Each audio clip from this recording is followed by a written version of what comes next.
নারায়ণগঞ্জের সোনারগাঁও উপজেলার পিরোজপুর এলাকায় অনুষ্ঠিত হয়েছে সর্বজনীন পেনশন মেলা ও স্পট রেজিস্ট্রেশন কার্যক্রম প্রদর্শনী। দেশের সকল পর্যায়ের নাগরিকদের সর্বজনীন পেনশন আওতায় আনতে ও এর সুফল সবার মাঝে পৌঁছে দিতে সরকার দেশব্যাপী আয়োজন করেছে এই মেলার। এই মেলা ৮ বিভাগে ও ৬৪ জেলায় করা হবে। তারই অংশ হিসেবে উপজেলার পিরোজপুর ইউনিয়ন পরিষদ চত্বরে ২৫ এপ্রিল বৃহস্পতিবার সকালে এই মেলা অনুষ্ঠিত হয়।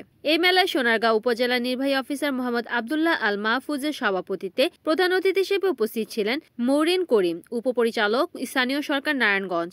বিশেষ অতিথি হিসেবে উপস্থিত ছিলেন পিরোজপুর ইউনিয়ন পরিষদ চেয়ারম্যান ও সোনারগাঁও উপজেলা আওয়ামী লীগের সিনিয়র সহসভাপতি ইঞ্জিনিয়ার মাসুদুর রহমান মাসুম। আসলে আমাদের সম্মানিত জেলা প্রশাসক স্যার তিনি জয়েন করার পর থেকে বিভিন্ন ধরনের কর্মকাণ্ড গ্রহণ করেছেন এবং এই ধারাবাহিকতায় আমরা চাইছি যে সহকারে মঞ্চের সামনে রয়েছেন আমার থানা আওয়ামী লীগের অন্যান্য নেতৃবৃন্দ, এই ইউনিয়ন আওয়ামী লীগের বিভিন্ন ওয়ার্ড প্রেসিডেন্ট সেক্রেটারি, আমার এই ইউনিয়ন পরিষদের সকল মেম্বারবৃন্দ ও এলাকার গণ্যমান্য মুরব্বী। আসলে আপনারা অনেকেই জানেন প্রাকৃতিক দুর্যোগের মধ্যে দেশ যাচ্ছে, অতি তীব্র তাপমাত্রার মধ্যে আমরা যাচ্ছি। 40 থেকে 42-এর মধ্যে তাপমাত্রা। ভর দুপুরে মিটিংটা হচ্ছে, সকাল 9টা থেকে আমরা এখানে উপস্থিত ছিলাম। আপনারা জানেন অনেক মহিলা যারা রান্না বাড়াচ্ছে এখানে বসেছিল।